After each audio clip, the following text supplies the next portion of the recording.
Advisory Council Chairman with the RNC, also the author of One Generation Away, Why Now is the Time to Restore American Freedom. Guys, good to have you with us. Josh, I want to start with you. The White House Correspondents Center, it didn't exactly pack a punch this year as in years past. Yeah, you're absolutely right, Todd. And the reason for that is the president wasn't in the room, who should be the main character of the event. But the media over the last couple of years has just been nonstop in an attack mode against President Trump. So I don't blame him for not going to this dinner. Brilyn, a reporter from Axios, a guy by the name of Alex Thompson, lecturing reporters about how they were supposedly duped by the Biden team into thinking he was mentally fit for office. Let's watch that. President Biden's decline and its cover-up by the people around him is a reminder that every White House, regardless of party, is capable of deception. All right, and then, Brilyn, you go from there. CNN's Jake Tapper wrote a book about being duped by the Biden administration.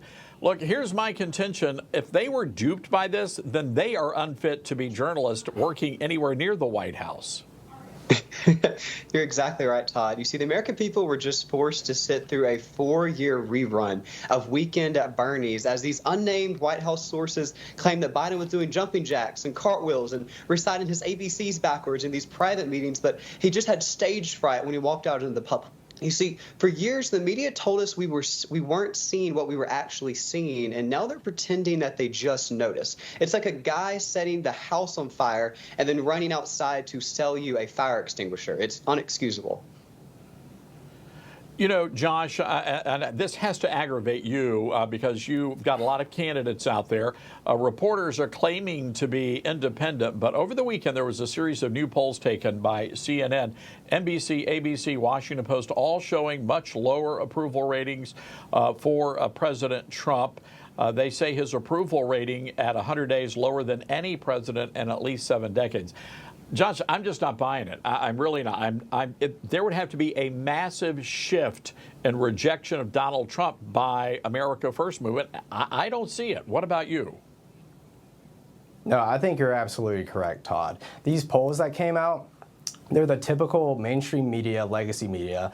They put out the same polls or the same numbers of the same polls. And like you said, the coalition that elected Donald Trump in the presidential election last year has not faded. If anything, it's grown. The tent's only gotten bigger. And his polling numbers should reflect that of what this administration's gotten done. This administration has been moving at light speed, both through executive orders, but also working with Congress. And that is what the movement wanted, and that's why Trump is going to continue to have the support that he's had. Brilyn Media Research Center releasing a number that should not be all that shocking to people. 92% negative coverage in the first 100 days.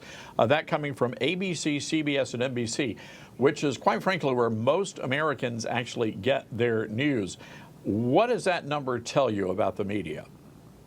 Well, Todd, it was pretty clear that November's landslide for President Trump marked a rejection of Joe Biden and Kamala Harris, but it also marked something else, a rejection of legacy media, a rejection of the mainstream media, where the American people on both sides of the aisle finally said, hey, guys, we've had enough. That was the nail in the coffin for the mainstream media. They're barely croaking by. As you see, their numbers are plummeting. And 92% negative coverage, that's disgusting. President Trump got a lot of pushback for calling the media the enemy of the people, but he might have been onto something, because you had this as the supposed to be unbiased information stream directly to the American people, and clearly they're as biased as it can be. I mean, this is horrible. Yeah, but look, Josh, I want to give you the last word here again. 92% negative coverage. What does that tell you as a Republican strategist about the state of the media in D.C.?